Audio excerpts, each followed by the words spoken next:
Hello जी traders traders क्या हाल है आपका। उम्मीद है आप सब खैरियत से होंगे। वैसे ट्रेडर्स ये नेक्स्ट वीडियो है, इसमें मैं आपको बताऊंगा कि जो टॉप इंडिकेटर्स यूज़ होते हैं, जो बिगनर्स यूज़ करते हैं या ज़्यादा जो लोग यूज़ करते हैं टॉप इंडिकेटर्स 1 मिनट की ट्रेडिंग में।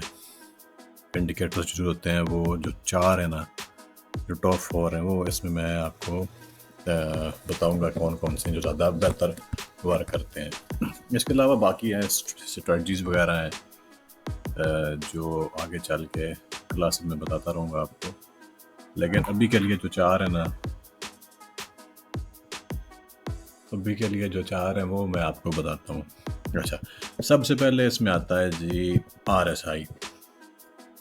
RSI जो है वो सबसे ज़्यादा यूज़ होता है।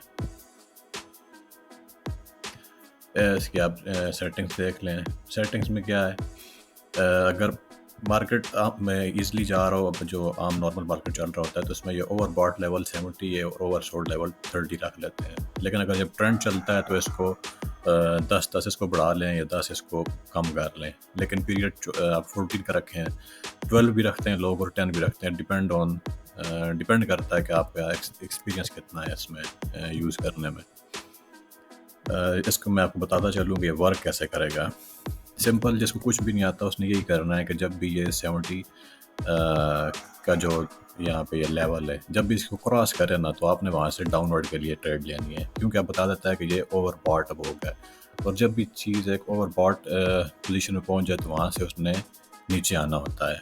और जैसी मतलब एक बहुत प्राइस उसकी आई होगी तो वो उसने गिरना है वहाँ से थोड़ा। अच्छा, तो जी नीचे वाला लेवल है या जो 30 लेवल ये शो करता है कि ये अब बहुत ज़्यादा इसमें सेलर आ चुके थे, तो अब यहाँ से बाय होने के चांसेस जो हैं वो ज़्यादा हो गए हैं। तो ये जो लेवल है 30 वाला, ये बस यही शो करेगा।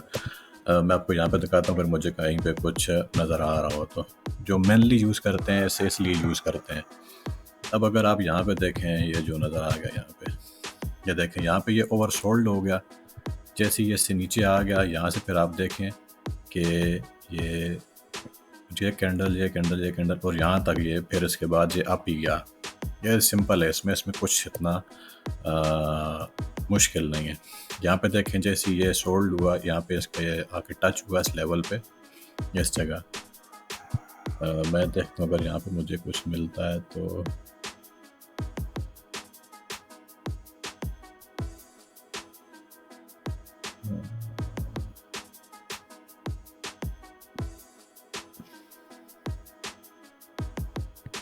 रेक्टेंगल मुझे मिल रही है, लेकिन रेक्टेंगल यहाँ पे लगने वाली नहीं। मेरे दिल था आपको मैं दिखाऊं कि किस जगह मैं बात कर रहा हूँ। चलेगा नहीं लगती यहाँ पे।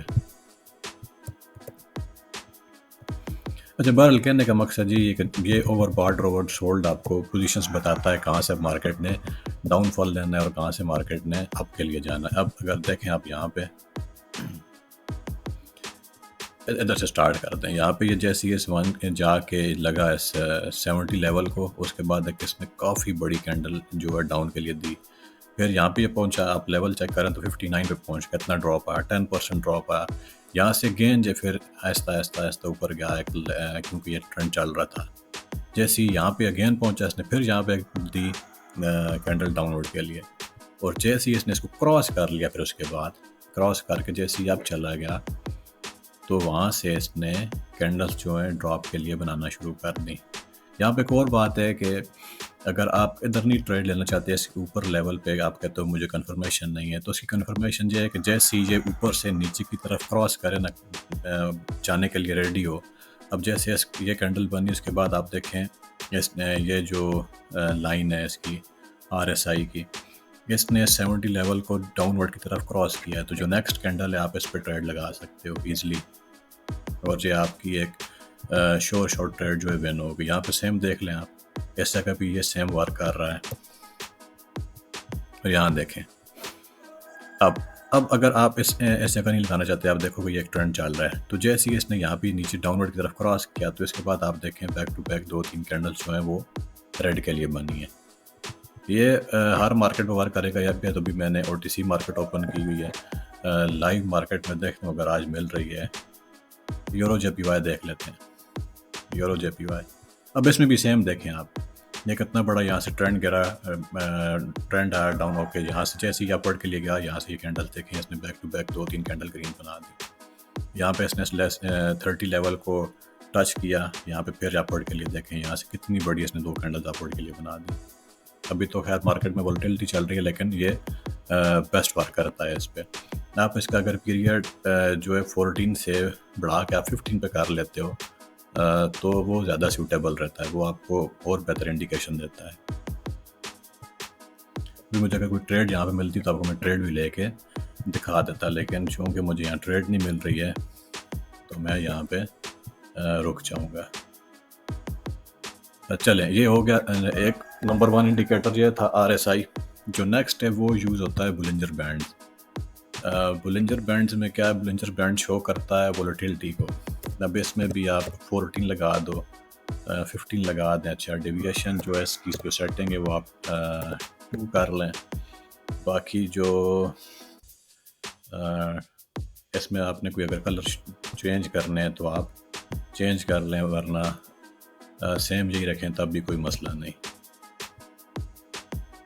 अच्छा, अब ये जो बुलिंजर बैंड ये शो करता है मार्केट में वोलेटिलिटी कितनी ज़्यादा है। ठीक है, अब देखें ये ट्रेंड चल के जा रहा है। अब इसमें जो ट्रेड्स लेते हैं वो 2 तरह से लेते हैं, लेकिन मैं आपको वही चीज़ बताऊंगा जो ज़्यादा वर्क करती है। वर्क यही करती है, वोलेटिलिटी वर्क करती है। अब जैसे देखें मार्केट जो है ना, जितने ज़्यादा ये बैंड्स में गैप ज़्यादा होगा, उतनी ज़्यादा वोलेटिलिटी होगी, उतनी ज़्यादा आपके यहाँ पे चांसेस है विनिंग के। इसमें यही है कि जैसे ये जो कैंडल जिसके बाहर जाएँ तो अगली कैंडल जो है आप उसके रिवर्स ले सकते हैं, उसके अपोजिट आप ले सकते हैं।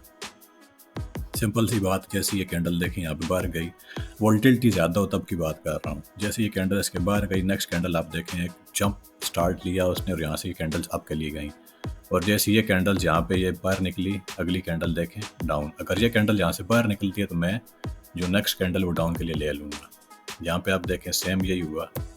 अच्छा, यहाँ पे आप देख लें सेम यही हुआ। यहाँ पे देखें तो अगर यहाँ पे देखें ये कैंडल रेड निकली, अगली ग्रीन, यहाँ पे ये फिर आके रेड निकली, ये फिर आगे ग्रीन।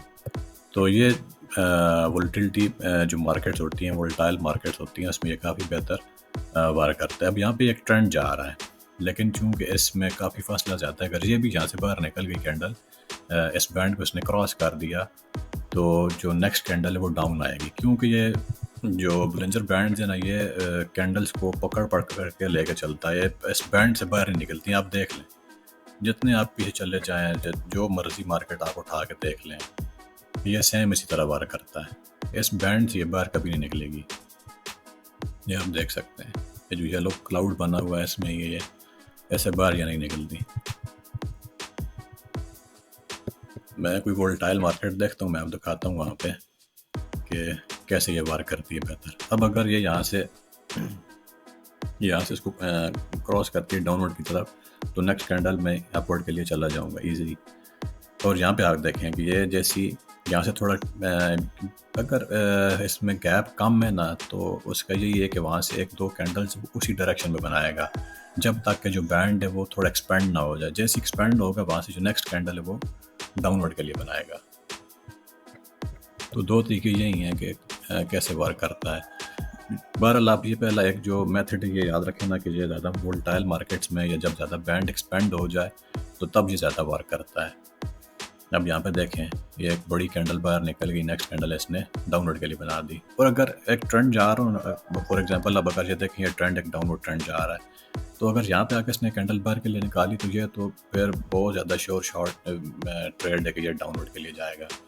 अब आगे और देखें कि जैसी ये डाउनवर्ड ट्रेंड था, यहाँ पे थोड़ा इसने यहाँ पे कंसोलिडेट किया, और जैसे ही इसने ये कैंडल बाहर निकाली ज़्यादा, तो यहाँ से फिर डाउनवर्ड आ गया, क्योंकि ट्रेंड ओवरऑल जो चल रहा था वो डाउनवर्ड के लिए जा रहा था। यूरो JPY में मुझे नज़र कुछ नहीं आ रहा, मैं यहाँ पे एक और देख लेता हूँ, किधर गया,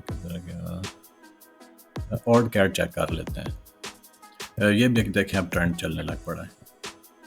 डिपेंड करता है वोल्टिलिटी कितनी ज़्यादा। अब देखें इसकी वैल्यू कितनी कम है, 1 भी नहीं है, 0.88 है, तो इसमें वोल्टिलिटी ज़्यादा, ये वोल्टाइल ज़्यादा रहेगी। तो आपने वो मार्केट्स भी देखनी है कि इस मार्केट में आपने ट्रेड करनी है, क्योंकि हर मार्केट्स पे हर चीज़ वर्क नहीं करती। तो जो गिनी चुनी मार्केट्स हों, बंदा उन पर देखता है जो ज़्यादा। अब ये USD PAR जो है ये बेहतर वर्क कर रहा है, इस पर ये बेहतर चलेगा। यूरो JPY पे भी चल जाएगा, यूरो GBP भी चलेगा। यहाँ पे जिधर इसकी वोलेटिलिटी ज़्यादा होगी वहाँ पे ये बहुत ज़्यादा बेहतर तरीके से वर्क करता है। ये आप देखें कितनी आप कैंडल गई यहाँ से, जैसे इसके करीब पहुंची, नेक्स्ट कैंडल इसने अगेन डाउनवर्ड के लिए बना दी। अच्छा, ये हो गया सेकंड था हमारा बोलिंजर बैंड। अब थर्ड क्या है? थर्ड में आ जाएगा MACD, moving average convergence divergence. ये मैंने इस पर वीडियो बनाई थी जब मैंने शुरू में ये चैनल स्टार्ट किया था। सबसे मतलब ये जो टॉप है, मतलब एक से बढ़ के एक आप इसको कह सकते हैं। ये इतने ज़बरदस्त इंडिकेटर्स है, अगर जो बिगनर्स लेवल पे लोग हैं ना उनके लिए, और जो एडवांस लेवल पे भी हैं वो भी लोग इसे बहुत ज़्यादा यूज़ करते हैं, क्योंकि ये काफ़ी अच्छे तरीके से वर्क करते हैं। अब देखें इसने इसको क्रॉस कर लिया, यहाँ पे ये नीचे आ गया, और यहाँ पर देखें कि इसने डाउनवर्ड के लिए ये जो इसके ब्लॉक्स ये बनाने इसने स्टार्ट कर दिए हैं। इसकी मैं आपको सेटिंग दिखा देता हूँ। सेटिंग्स आप देख लें 12.26.9, और बाकी MACD जो होती है वो ग्रीन होती है, और ये जो सिग्नल लाइन है वो 14th है। ठीक है, तो ये अब देख लें कि ये जो हिस्टोग्राम्स के बनने हैं इसको इनको हिस्टोग्राम कहते हैं। ये जो नीचे बनने स्टार्ट हुए हैं हिस्टोग्राम इनको कहते हैं। अच्छा, जैसे ये बनने स्टार्ट हुए हैं, ये अब जो मार्केट है अब देखेगी कि किस तरफ मैंने जाना है। अब देखें, अगर ये अब फिल वक्त ये जो है ये कंसोलिडेट कर रही है, ये एक रेंज मार्केट बनी हुई है, या आप इसको स्टॉक मार्केट कह सकते हैं। यहाँ तक जा रही है और यहाँ से यहाँ तक इसने बस ये पकड़ा हुआ है, इसमें ये घूम रही है। और ये देखें इतने आप क्या, लेकिन इसने इसको क्रॉस कर लिया था, इतने आप आने के बाद ये स्टिल डाउनवर्ड के लिए जा रहा है। ये जब ज़्यादा वोलेटाइल मार्केट हो ना उसमें आप ये मत यूज़ करें, क्योंकि यहाँ पे फिर क्योंकि 1 मिनट की ट्रेड है तो इसलिए आपके यहाँ पे जो चांसेस हैं ना वो कम हो जाते हैं। लेकिन जब एक मार्केट चल रही है अच्छी, अब जैसे ये मार्केट चल रही है, आप देखें यहाँ पे इसने इसको डाउनवर्ड के लिए क्रॉस किया तो नेक्स्ट कैंडल जो है वो डाउनवर्ड के लिए बन गई। तो जब मार्केट अच्छी चल रही हो तो इसमें आप ये बिला झिझक यूज़ कर सकते हैं, उसमें आपको कोई प्रॉब्लम नहीं रहेगी। और अगर आपने ज़्यादा इसमें श्योर होना है कि मैंने कहाँ से ट्रेड लेनी है, तो ट्रेड आप अगर आप अब मैंने अपवर्ड के लिए लेनी है तो मैं वेट करूँगा। हिस्टोग्राम डाउन बन रहे हैं, और ये आप देखेंगे ये जो कैंडल्स हैं, ये जो लाइंस हैं, ये सिग्नल लाइन और MACD की जो लाइन है, ये देखें कितना डाउन आ गई है। अब जैसे ये मुझे यहाँ से अपवर्ड के लिए सिग्नल देगा, जैसे ये जो MACD की लाइन है ग्रीन वाली, जैसे ये रेड लाइन को अपवर्ड की तरफ क्रॉस करेगी, हल्का सा बिल्कुल मुझे क्रॉस शो कर देगी, तो मैं यहाँ से अपवर्ड के लिए चला जाऊँगा, और ये बहुत ज़्यादा आपकी परफेक्ट ट्रेड होगी, क्योंकि यहाँ पे आपके विनिंग जो चांसेस है वो ज़्यादा हो जाएंगे बनस्पतन इसके कि ये जो दोनों लाइन होती है यहाँ पे होती है और यहाँ से क्रॉस करके ऊपर के लिए जाती, क्योंकि ऑलरेडी ये ओवरबॉट जोन में चला जाएगा। यहाँ पे ये एक सोल्ड लेवल पे आ गया है, काफ़ी ज़्यादा इसमें सेलिंग आ गई है, हिस्टोग्राम्स ऑलरेडी डाउनवर्ड की तरफ बन रहे हैं, और यहाँ पे अगर इसने मुझे क्रॉस शो कर दिया, इसमें आप देखेंगे इस कैंडल में रिजेक्शन भी शो कर रहा है। जैसे अब अगर इसने मुझे यहाँ पे सिग्नल शो किया तो मैं यहाँ से अपवर्ड के लिए जा सकता हूँ। तो सिंपल सी बात है इसमें। ये आप देखें जैसे ये यहाँ से क्रॉस करता है नीचे से जाके, तब इसके ज़्यादा चांसेस होते हैं अपवर्ड जाने के। देखें एक ट्रेंड गिर रहा है, अब मैं यही बात कर रहा हूँ, जैसे ज़्यादा आप गया ना वहाँ से इसके चांसेस ज़्यादा हो जाते हैं डाउनवर्ड आने के लिए। ये देखें यहाँ पे इस जगह पे, अच्छा यहाँ जैसे ये नीचे से क्रॉस करेगा अपवर्ड के लिए तो अपवर्ड जाएगा। ये आप डिफरेंट मार्केट्स हैं गाइस, मतलब कितनी मार्केट्स चल रही होती हैं, आप वहाँ पे इजीली ट्रेड कर सकते हैं। यहाँ पे देख लें, यहाँ चले गए, उसके बाद ये डाउन आ गया, यहाँ पे आप देख लें जैसे इसने क्रॉस किया अगली डाउनवर्ड के लिए आ गई कैंडल एक। मार्केट्स बहुत ज़्यादा है, अब ये आप जानने की कोशिश करेगा, लेकिन जैसे ये क्रॉस करेगा मैं देखूंगा कि क्रॉस इसका कितना परफेक्ट है और वहाँ पे कैंडल कैसी बन रही है, तो मैं अपवर्ड के लिए ट्रेड ले लूँगा। ये OTC मार्केट्स, लाइव मार्केट्स जो भी होती हैं सब मार्केट्स में वर्क करता है, इसका नहीं है कि ये इस मार्केट में वर्क करेगा अगली मार्केट में वर्क नहीं करेगा, ये हर मार्केट में वर्क करता है। MACD moving average convergence divergence है, इसमें आप इसकी सेटिंग्स डिफ़ॉल्ट ही रहने दें, डिफ़ॉल्ट सेटिंग्स पे ज़्यादा बेटर वर्क करता है। इसमें बस यही है कि आप थोड़ा रुक जाओ, अब रुक के आप ट्रेड लो, आप विनिंग ट्रेड्स होंगी वो, क्योंकि कैंडल्स बनती रहती हैं, कैंडल्स बनना रुकती नहीं है। डिफरेंट आप एसेट्स चूज़ कर सकते हैं। अब देखें, अगर ये मैं बात कर रहा हूँ कि जैसे ये हिस्टोग्राम इसके नीचे बन के और यहाँ से अगर इसने MACD ने सिग्नल लाइन को क्रॉस किया तो ये स्ट्रॉन्ग इंडिकेशन है अपवर्ड के लिए। अब देख लें इसके बाद, और आप इन पे भी गौर करें कि हिस्टोग्राम्स कैसे बन रही हैं।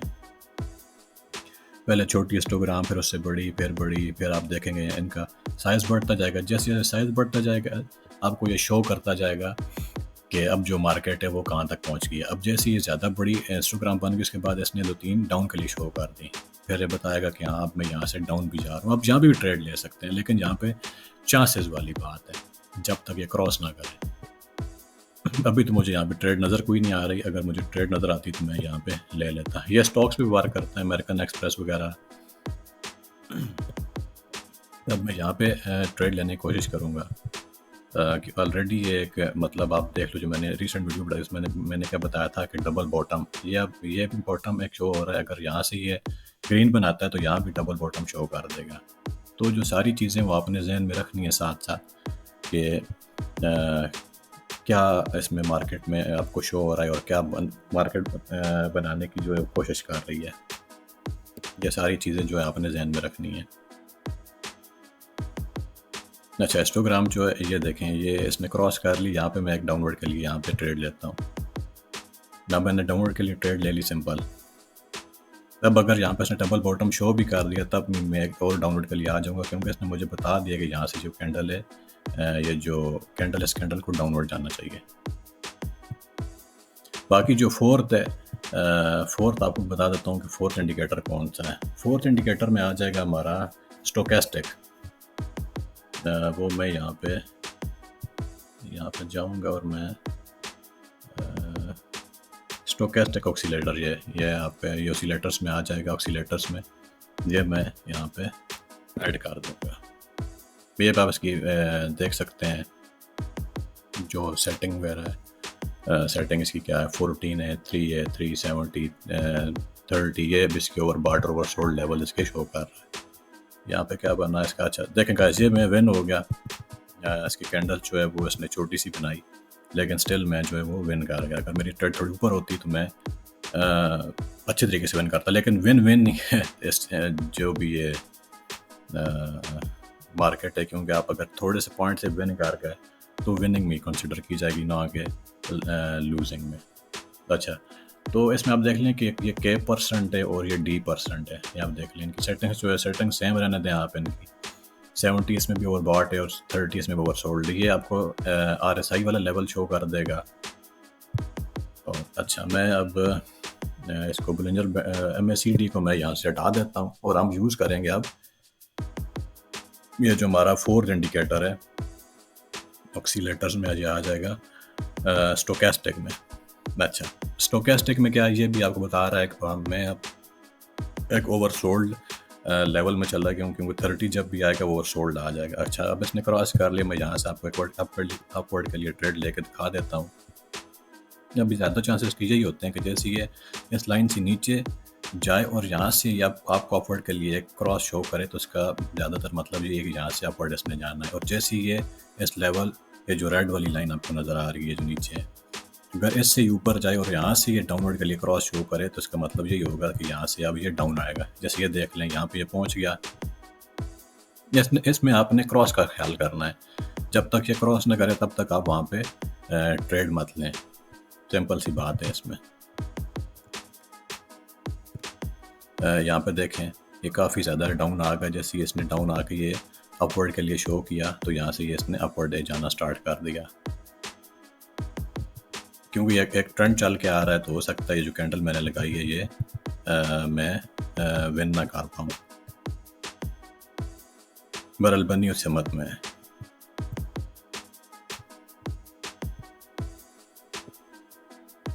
अच्छा, मैं आपको और पे लगा के बता देता हूँ कि कैसा वर्क कर रहा है।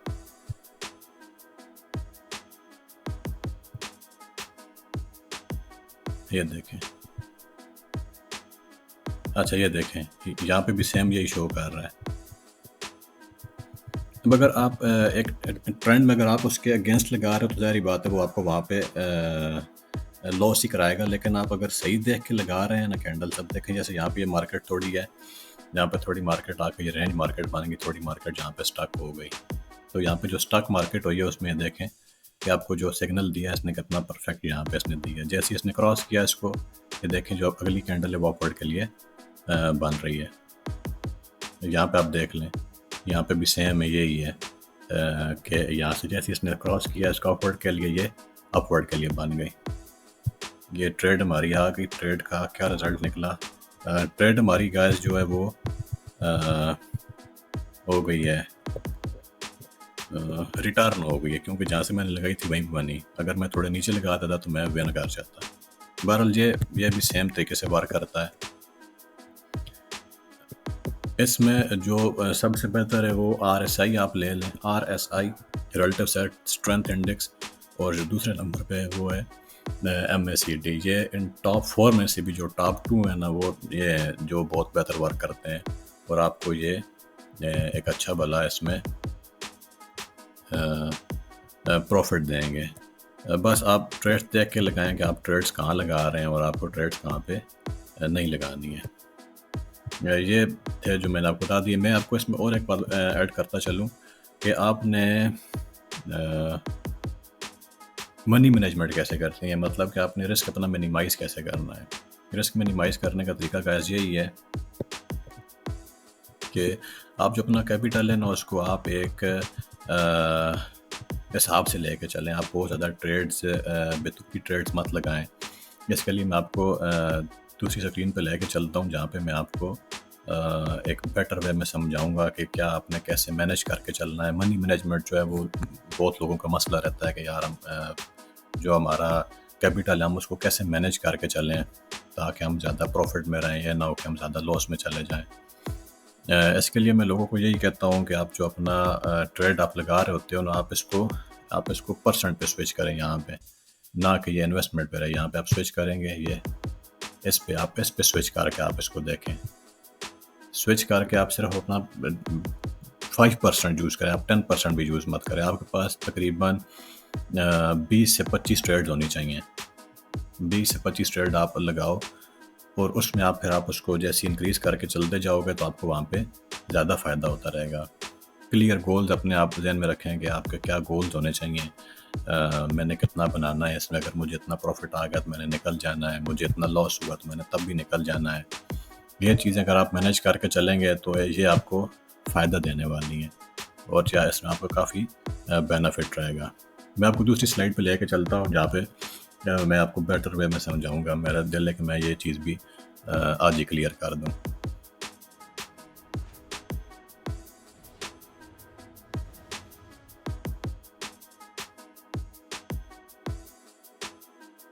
ट्रेडर्स टॉप इंडिकेटर के बाद जो हमारा नेक्स्ट टॉपिक है वो है risk management essentials for short term trading. Guys बहुत लाजिम ये टॉपिक है, क्योंकि जब तक आपको इस टॉपिक की समझ नहीं आएगी आप अपना जो सारा अकाउंट है ना वो फ़ौरन लो कर सकते हैं, फ़ौरन आप लॉस कर सकते हैं। तो आपने रिस्क मैनेजमेंट जो है इसको ले कर चलना है साथ। जितना आप रिस्क मैनेजमेंट करके चलेंगे इतना ज़्यादा आपको ये बेनिफिट देगा। अब इसमें क्या है, इसमें आपने जो है रिस्क आप इसको डिफाइन कैसे करोगे, या है होता क्या है इसमें। ये गाइस कि अगर आपके पास फॉर एग्जांपल मैं कहता हूँ कि 5,000 टू 10,000 का बैलेंस है आपके अकाउंट में, आप उस पे जो पर ट्रेड है आप कितना रिस्क लेके आप ले सकते हो। फॉर एग्जांपल कोई कहेगा मैं 500 से स्टार्ट कर सकता हूँ, कोई कहेगा मैं 300 से स्टार्ट कर सकता हूँ, और कोई कहेगा नहीं जी मैं 2,000 या 2500 भी पर ट्रेड के लिए लगा सकता हूँ। तो जितना ज़्यादा आप जाओगे ठीक है, उतना ज़्यादा आप अपने लिए रिस्क बढ़ा रहे हो। फॉर एग्जांपल जो 2,000 2,500 लगा रहा है 10,000 में से, वो रिस्क ज़्यादा ले रहा है, ठीक है, उसका जो रिस्क है वो बहुत ज़्यादा बढ़ गया। अगर वो उसकी ट्रेड लॉस हो गई तो अगर नेक्स्ट ट्रेड भी लॉस करेगा तो वो उसका अकाउंट तो ऑफ ज़ाया हो गया। इसलिए जो भी आप आपके पास अपना आपका बैलेंस हो, आप उसको देख के चलें कि मैंने कितना इस पे मैं इसके कितना रिस्क ले सकता हूँ। 10,000 पे आप ऐसे करो, आप 400, 500, 300 की आप ट्रेड ले लो, 400 पॉइंट्स आप ले लो, ये चलें, ये बेहतर है अगर आपको नॉलेज है इसमें। तो अगर नॉलेज नहीं है इतनी ज़्यादा, तो फिर आप 300 से स्टार्ट करें, आहिस्ता आहिस्ता ग्रेजुअली आप इसे इंक्रीज़ करते जाएँ। ये आपके लिए ज़्यादा बेनिफिशियल है बजाय इसके कि आप 1000 की ट्रेड ले लें, 1500 की ले लें, जो आपको नुकसान दे। यह ना आप लंबी ट्रेड के चक्कर में लंबी छलांग लगाएं और इन दैट रिजल्ट क्या निकले कि आपका जो कैपिटल था वो सारा लॉस कर गया। अपॉर्चुनिटी आपने देख ली, लेकिन अपॉर्चुनिटी आप अवेल नहीं कर सके, तो फ़ायदा नहीं उस चीज़ का। लंबी छलांग आप मत लगाएं। जो आप जितना आप ये आप बात ध्यान में रख के चलें कि अगर ये मेरा ट्रेड मेरी लॉस होगी तो फिर क्या होगा। Be positive but always ready for the negative. Positive के लिए आप हमेशा ठीक है, आप पॉजिटिव रहो, लेकिन अगर आपके अगेंस्ट चलेगा तब क्या होगा, ये बात भी याद रखनी चाहिए, ध्यान में रखनी चाहिए, ताकि आप का कम से कम नुकसान हो, ताकि आप पैनिक ना हो। ये इसलिए मैं कह रहा हूँ क्योंकि आगे जो मैं आपको बताने वाला हूँ चीज़ें जब आप वो देखोगे तो आपको पता चल जाएगा कि मैं ये बातें क्यों कर रहा हूँ। ये अगेन कि what is your investing risk tolerance, आप कितना रिस्क टॉलरेट कर सकते हो। फॉर एग्जांपल जैसे बात कर रहे हैं कि 500 से 700 की आप ट्रेड ले रहे हैं, तो आया आप इतना रिस्क बर्दाश्त कर सकते हो? अच्छा, 1 मिनट की ट्रेडिंग आप कर रहे हो, उसमें ये है कि 2 से 3 ट्रेड अगर आप लॉस कर गए बैक टू बैक 500 पे, तो आपका 1500 लॉस हो गया, 1500 लॉस हो गया आपका। तो आप ये रिस्क लॉस बर्दाश्त कर लेंगे कि या नहीं कर सकेंगे? ये मेन चीज़ है, इस पर आपको फोकस करना है। अगर ग्रेजुअली चलें आप आराम आराम से, अगर आप ऐसा चलेंगे तो इसमें आप ज़्यादा चांसेस है कि आप सर्वाइव करोगे और आप प्रॉफिट बनाओगे। सेकंड इसमें याद है कि set stop loss orders. Stop loss orders जो होते हैं वो ज़्यादातर तो बड़े बड़े जो ब्रोकर्स होते हैं वहाँ पे लगते हैं, जहाँ पे हम कमोडिटीज़, क्रिप्टोज वगैरह या फॉरेक्स वगैरह ट्रेड करते हैं। लेकिन 1 मिनट ट्रेडिंग अगर आप कर रहे हो क्यूटिक्स पे, तो इसका ये बेनिफिट है कि अगर आपकी ट्रेड एक आपके अगेंस्ट चली गई तो वहाँ पे आपको ऑप्शन देर होता है कि सेल ट्रेड। आप अगर 1 मिनट में लगा रहे हो, अगर कोई भी लगा रहे हो, तो इसमें क्यूटिक्स आपको ऑप्शन दे रहा है, तो आप उसका फ़ायदा उठाएं। अगर आपने एक ट्रेड लगा दी और आप देख रहे हो कि आपको बहुत ज़्यादा अगेंस्ट चलेगी और आपको चांसेस नहीं लग रहे कि ये मेरी डायरेक्शन में जाएगी या मेरी फेवर में क्लोज होगी, तो आप उसको क्लोज कर दें। अगर एक इंसान अपने सामने अपना लॉस होता हुआ देख रहा है और वो वहाँ से नहीं निकल सकता और वहाँ से उस लॉस को नहीं कट कर सकता, तो वो मैं नहीं समझता कि आगे इतनी बड़ी ट्रेड कर सकता है। सॉरी टू से, लेकिन अगर एक बंदे का नुकसान हो रहा है अपने सामने, वो देख रहा है और वो ट्रेड क्लोज नहीं कर पा रहा, तो फिर फ़ायदा नहीं ना। इसलिए आपको ये जो स्टॉप लॉस वगैरह होता है आप देख के चलें। जहाँ पे आप देखें कि ट्रेड आपके अगेंस्ट चली गई है, आप वहाँ से निकल जाएं, आप ट्रेड वहाँ से क्लोज कर दें। चाहे आपने 100% होके लगाइए कि मैं श्योर हूँ कि इस सिमत में जाएगी, लेकिन नहीं गई और आप देख रहे हो कि वो लंबी कैंडल बना दी उसने या अगेंस्ट चली गई आपके, तो आप ट्रेड क्लोज करें और वहाँ से निकल जाएं। पोजीशन साइजनिंग में यही है, पोजीशन साइजनिंग में कि फॉर एग्जांपल आप 1000 के अपने ट्रेड ले रहे हो, आप उसमें कितना फ़ायदा आ रहा है, रिस्क टू रिवार्ड रेशियो आप कितनी आप उसमें ले रहे हो। आप कुछ पेयर देते हैं आपको 80% पे, कुछ देते हैं आपको 90% प्रॉफिट देते हैं, लेकिन वो आप देख के चलें कौन सा पेयर जो है वो बेहतर वर्क कर रहा है, आपको कौन सा पेयर जो है वो ज़्यादा प्रॉफिट दे सकता है। पोजीशन साइजनिंग में यही आ जाएगा। नेक्स्ट अगर आप देखें तो इसमें डाइवर्सिफाई योर ट्रेड। डाइवर्सिफाई का मतलब यही है कि don't put all your eggs in one basket. एक ही पेयर में ट्रेड मत करते रहें। आप अगर देख रहे हो कि एक पेयर आपके मुताबिक नहीं चल रहा, तो आप उस पेयर को चेंज कर लें। देखें जैसे यहाँ पे इसमें देखें डिफरेंट आपको 5 स्टेप्स बताए हुए हैं कि डिफरेंट चीज़ें हैं, डिफरेंट जगह आप ये जो है अपना एसेट जो अपना आपकी ट्रेडिंग अमाउंट है वो आप डिफरेंट पेयर्स पे यूज़ करें। आप यूरो जीबीपी पे कर रहे हैं, यूएसडी जेपीवाई पे कर रहे हैं, या आप ओटीसी मार्केट्स में कर रहे हैं या स्टॉक्स में कर रहे हैं, तो आप उनमें से पेयर्स चूज़ करें जो आपके लिए बेहतर वर्क कर रहे हैं। ना कि आप पूरा दिन एक ही पेयर में बैठे रहें और वो आपके अगेंस्ट जा रहा है तब भी नहीं, मैंने तो बस इसी पेयर में बैठना है, तो उसका ट्रेडर्स फ़ायदा नहीं है। इसलिए अपनी जो ट्रेड्स हैं उनको डाइवर्सिफाई करके चलें। ज़्यादातर लोग यही करते हैं कि जो बड़े ब्रोकर्स पे जो बड़े बड़े प्लेटफॉर्म है ट्रेडिंग पे, उन पे लोग एक ही पेयर पे ट्रेड नहीं करते, कुछ फॉरेक्स में चलते हैं। अच्छा, साथ स्टॉक पे भी कोई देखी होती है कि यार ये स्टॉक पे पेयर अच्छा है, इसमें मैं ट्रेड लगा लूँगा। कमोडिटीज़ वगैरह इस तरह लोग लेके चलते हैं, तब उनको ज़्यादा बेनिफिट होता है कि अगर एक पेयर मुझे अच्छा नहीं रिटर्न दे रहा है, तो जो दूसरा पेयर है वो मुझे बेहतर ट्रेड दे सकता है। इतना करने के बाद आपने इस चीज़ से बचना है, ओवर ट्रेडिंग से। ओवर ट्रेडिंग नहीं करनी गाइस। ओवर ट्रेडिंग क्या है? द साइलेंट प्रॉफिट किलर है। आपको पता नहीं चलता कि किस तरह ये आपका प्रॉफिट जो है वो खा जाएगा, क्योंकि ओवर ट्रेडिंग में यही है कि आप जब आप बैठे आपने ट्रेड्स की, आपने आधा घंटा घंटा के लिए आपने ट्रेड्स की और आपने उसमें प्रॉफिट बना लिया। अब फिर आपने क्या देखा, चलो मुझे प्रॉफिट हो रहा है, 2000-3000 मैंने बना लिया है,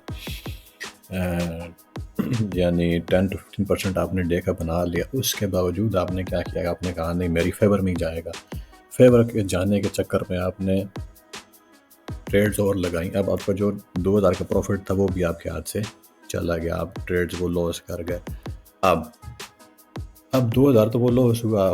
फॉर एग्जांपल आप कहते हो कि जो आपकी एक्चुअल अमाउंट थी उस डे की, आप उससे भी 1000 या 2000 डाउन आ गए। अब आप क्या करेंगे, आप उस जो गैप रहेगा उसको पूरा करने के लिए आप और ट्रेड्स लोगे और ट्रेड्स पे ट्रेड लोगे आप, तो वो क्या करेगा, आपको पैनिक कर देगा। और एट द एंड क्या होगा कि आप बिल्कुल पैनिक हो जाओगे, आपके अगेंस्ट सब कुछ चलता जाएगा, क्योंकि आप पैनिक हो के वो ट्रेड्स ले रहे जो आपको नहीं लेने चाहिए थे। आपने स्टूपिड ट्रेड लेना शुरू कर दिया, आपका फोकस जो है वो लॉस हो गया। अब आप जो है वो रिस्क पे कंपाउंड कर रहे हो, आप प्रॉफिट पे कंपाउंड नहीं कर रहे हो। प्रॉफिट पे कंपाउंडिंग क्या है कि आपने एक ट्रेड ली 1000 की, आपको प्रॉफिट आया, आपने टोटल कंपाउंडिंग कर दी 1800 पे ले ली, ठीक है। अगला प्रॉफिट आया आपने 3000 पे, 3600 पे या 3500 पे आपने ट्रेड ले ली। ये होता है प्रॉफिट कंपाउंडिंग।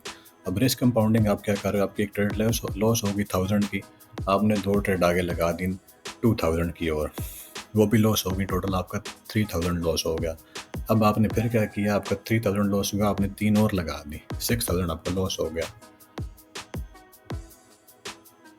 तो आप तो अपना जो अकाउंट था आपने तो उसको ब्लो कर दिया।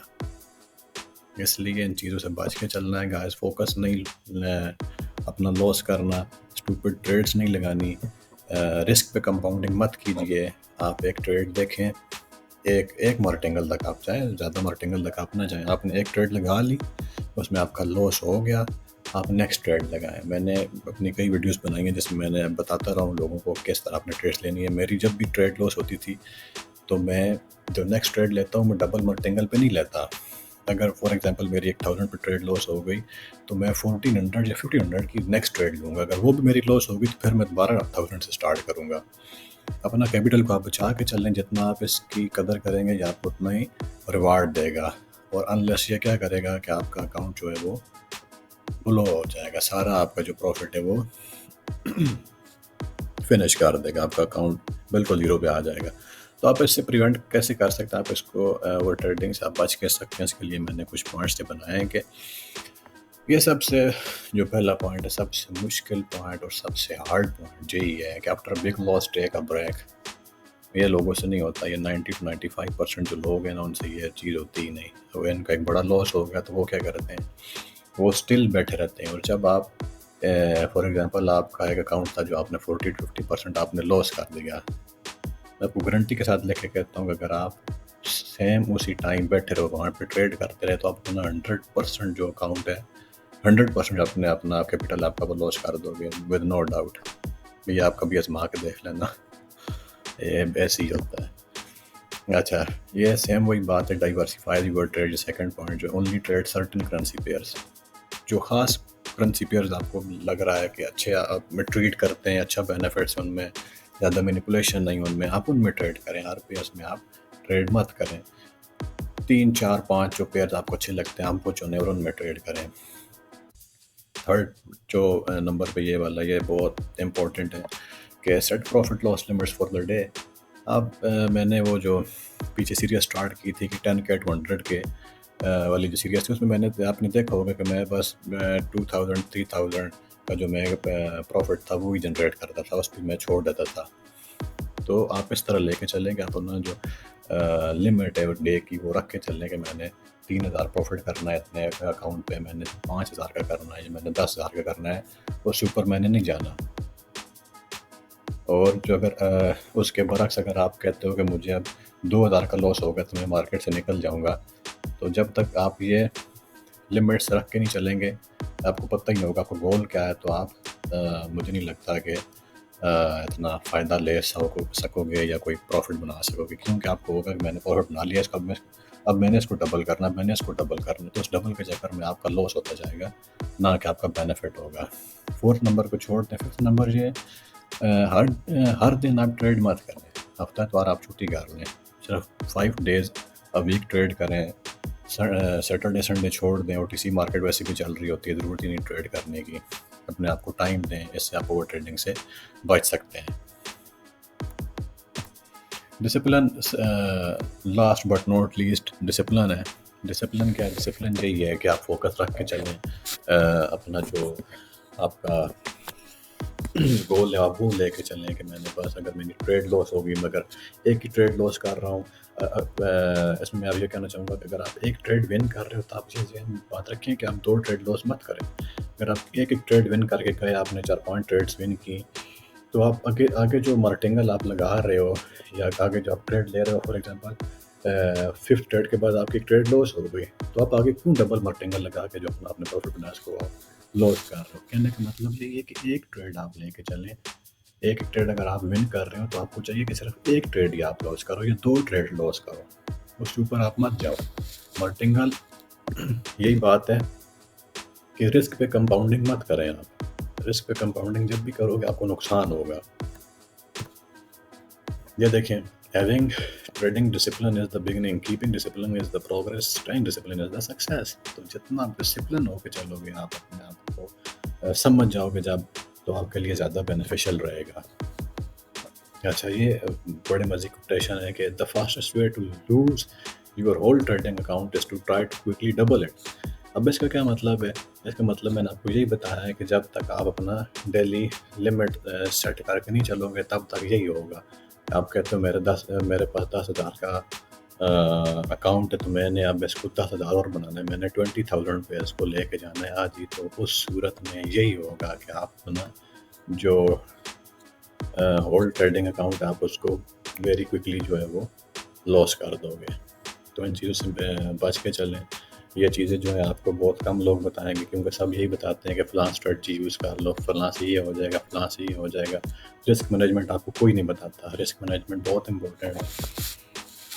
अगर आपको फ़ायदा नहीं हो रहा है एक चीज़ में, तो आप उसमें से निकल जाएँ। अगर आपका एक दिन का लॉस हो गया 1,000, 2,000, 3,000, आप निकल जाएँ, नेक्स्ट डे आप ट्रेड करें। ये बहुत काम की चीज़ें हैं ब्रदर। सब आपको यही बताएंगे कैसे ट्रेड कर लो, ऐसे ट्रेड कर लो। कोई ये नहीं बताएगा कि ट्रेड के लिए आपकी मेंटालिटी क्या होनी चाहिए। The secret of trading is not being the smartest guy, it's being the most disciplined one. तो जितना आप ज़्यादा डिसिप्लिन रहेंगे, उतना ज़्यादा आपको इसमें फ़ायदा होगा। तो कोशिश करें कि ख़ुद को डिसिप्लिन रखें, ओवर ट्रेडिंग आप मत करें, अपनी जो ट्रेड्स हैं वो एक ही करेंसी पेयर में मत लें, 2-3 पेयर आप चूज़ कर लें। अपना रिस्क टू रिवार्ड रेशियो जो है वो आप लेके चलें कि मुझे कितना रिस्क, मैं अब कितना रिस्क ले सकता हूँ, मुझे इस ट्रेड मुझे कितना रिस्क लेना चाहिए। मेरे अगर ये ट्रेड लॉस होगी तो तब मुझे इसमें ज़्यादा नुकसान तो नहीं होगा। जब ये चीज़ें आप अपने ज़हन में लेके चलेंगे, आपको ये चीज़ें फ़ायदा देंगी। तो उम्मीद आपको कुछ ना कुछ समझ आई होगी। इससे रिलेटेड अगर कोई भी क्वेश्चन हो तो आप मुझे कमेंट सेक्शन में पूछ सकते हैं। तो ये जो हमारा टॉपिक था, risk management essentials for short term trading, मैंने अपनी तरफ से कोशिश की है कि आपको मैं बता दूं। इसमें और भी थे 2-3 पॉइंट, लेकिन मैंने वो इतने ज़रूरी नहीं समझे, इसलिए मैंने यही जो 4-5 पॉइंट आपको बता दिए हैं कि शॉर्ट टर्म जो ट्रेडिंग है, 1 मिनट की ट्रेडिंग, उसमें आपको यही चाहिए। उम्मीद आपको ये वीडियो अच्छी लगी होगी guys. Thank you very much for watching.